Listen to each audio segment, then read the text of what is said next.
I hope not. Today, fresh police commissioner elections being imminent, and the Electoral Commission providing no information whatever about them, I looked at the Katy Bourne website and found the commissioner boasting about the improvement in policing since she was elected. The About Katy link invited me to learn more about Katy, but clicking it only produced a blank Error 404 page. For the May election, there may be a danger of Bourne being selected again by the paid-up Sussex Conservative Association members, and who they select is likely to be elected or re-elected. In 2012, I was able to announce the result of the election of the Commissioner in a YouTube video entitled Sussex Police Commission Result, which I uploaded long before the election took place, because the result was very predictable, even though I did not know how much money the candidates were going to spend. The unfairness of the election system is explained in that video. I can now add details of expenditure, which must also have affected the result. From the Electoral Commission's website, you can download a comma-separated values computer file with details of money spent by candidates for various purposes. On screen are cells from a LibreOffice Calc spreadsheet with some details of the Sussex candidates. The Limit column shows what the Electoral Commission allowed candidates to spend. The Total Spend column shows that the independent candidate spent very much less than any of the political party candidates, and that the elected candidate spent over 8 times more than her nearest rival. One feature of the computer file from which those figures were taken surprised me. The file contained 41 instances of the word true, and 11 of those successful candidates had in the party name column independent. I think there must be very special circumstances to explain those 11 results. I only know what happened in Kent, which appointed the person who had been chairman of the Kent Police Authority, which the Commissioner replaced, though the purpose of the change had been to increase police accountability.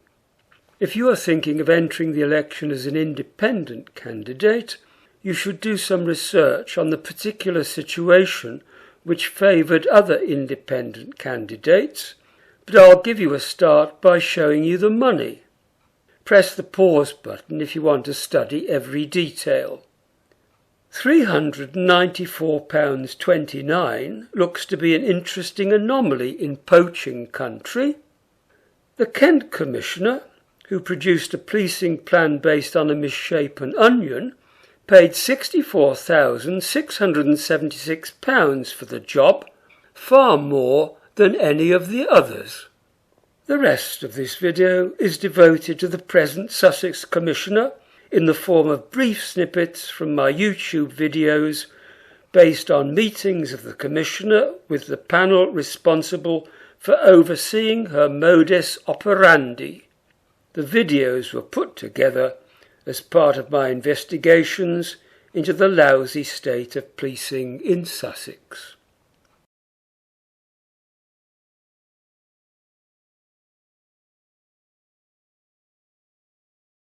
The structure of the police and crime plan, as you can see, there's 3 parts to it, all equally as important as each other. One being engagement, and that's with the community. Then the partnerships, very, very important. And I was particular in my election process to be a big supporter of community safety partnerships. And I've said and maintained all along that where they work extremely well. And I will be very keen to see those going forwards and to strengthen them. Those that aren't working so well, obviously I see my role as helping to really strengthen those where they are. But I've already set up meetings with the chief executive officers of both the county councils and the unitary, and I'm in the process, and the leaders, of course, and I'm in the process of setting up meetings with all the council leaders from the districts and boroughs, as well as meeting with the representatives from SALC, the Sussex Area of Local councils. And as I said, I'm very, very keen to come and meet your community safety partnerships. So if you haven't already, let me know the dates of when they meet, please do, and I'll make sure that they're fitted into my diary. And the final part is obviously the police side of police and crime, and setting the vision, making sure that the police deliver on the priorities that we set out for them. What I'm asking is to take your attention to, let's make sure I got the right page numbers here, page 15, which is, I like to refer to as the dartboard, which you are familiar with, and very much the plan is fed into this 3 engagement, partnership and police diagram. And hopefully it's fairly explanatory how everything works. And then if you turn to page 21, 20 and 21, these are our local and national priorities, but I'd particularly like you to focus on the local priorities with regards to the community safety partnerships. The first priority is crime and community safety. So this is keeping Sussex a low crime area.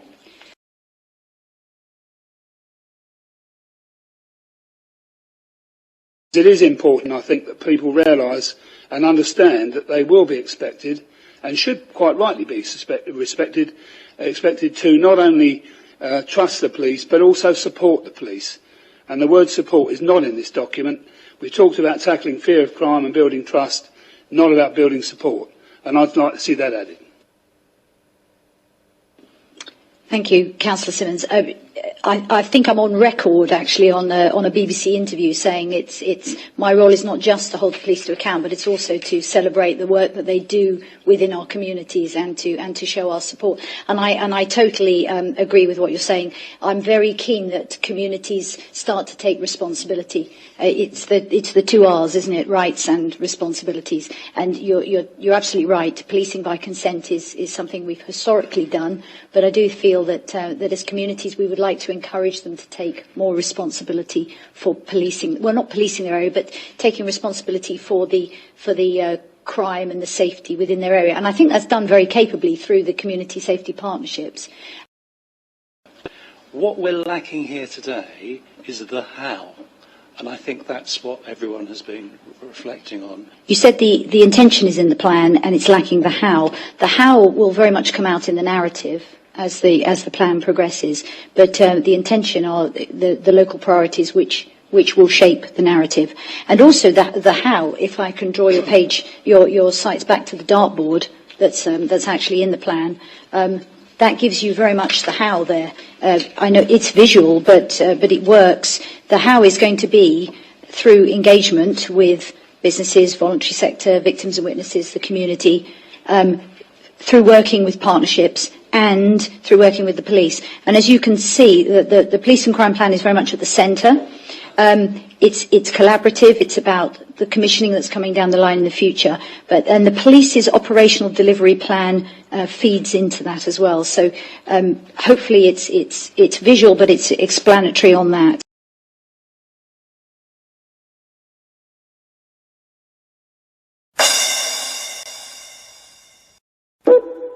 Well, it's a very aspirational document. I can't see any measurable outcomes, so it's almost a plan that it's impossible to fail.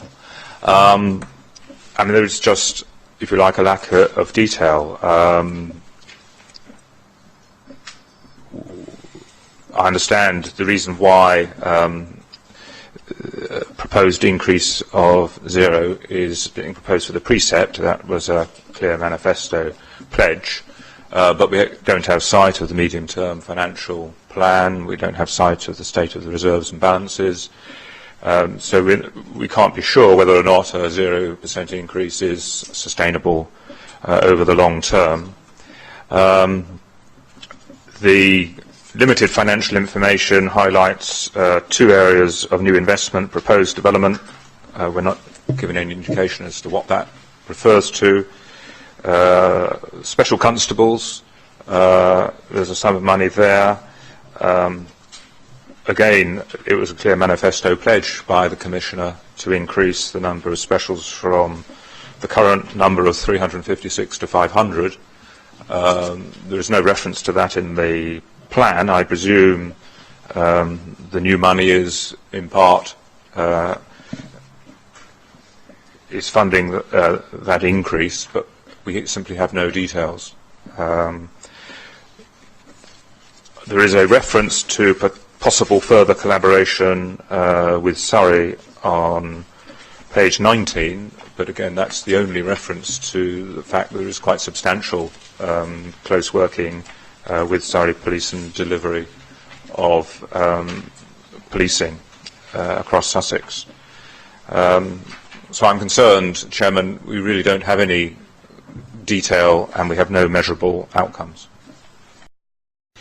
One of the things that I was expecting was the cost-benefit analysis of the budget, so that we could balance that with the objectives and the aims and the outcomes, but also the social impact, the environmental impacts.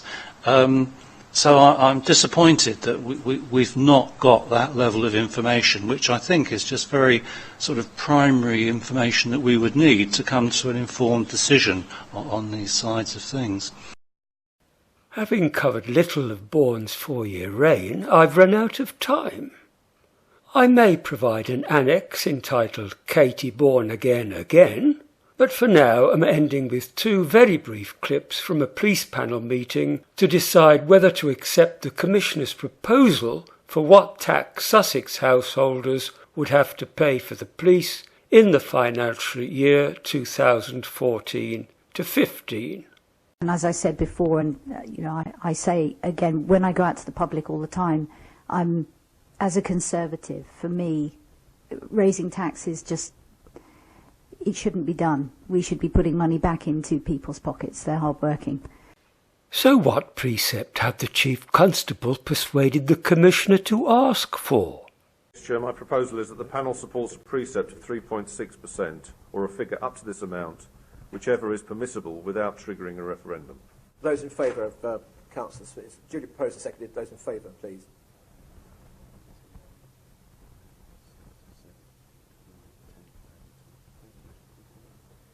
Those against? 2. Any abstentions? 1. Right, you didn't vote. I thought I'd better not. It's duly carried. Yes, that's duly carried.